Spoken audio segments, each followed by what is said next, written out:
mo balik na sa Cebu. So mientras nga wala pa'y oras, alas 7 pa man 35. So ari sa ta dire sa Daplin mag-standby. Naidaghan tao din hino.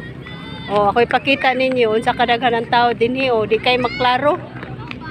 Kay against the light mo nadaghan kay nangaon.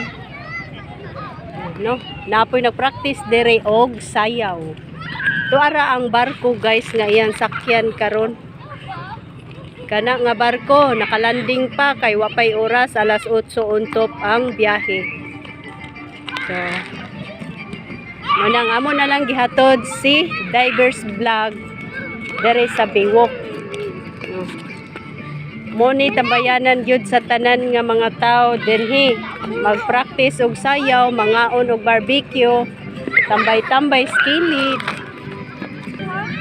Ako kay dili gyud kong gusto mga mapas mo, mari kog biwok mo nang nagdadyo ko ani. Tatos mintras naghuwat ta, so magkisap-kisap usa tas baba. Ngaon ta. Inana kadako ang barko dire no nga molanding dire sa atong lungsod sa Nabal oh. Na against kayon sa light kay kusog kayo lang suga sa sulod.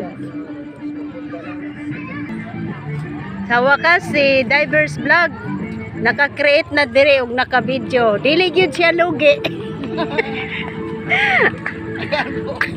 unsa ganito'y kuan kanang unsa ganito'y sa hilo ba unsa ganito'y kuan kinorian. Ano nga sa'yo? Mao din na nya pinaupo pa yun ang ulo. Ano nga sa'yo? Sarang hiyo. Muy hard so. So dili gini mailad-ilad nig mga Korean ni nga mo ang divers kay kantigo na kasabot.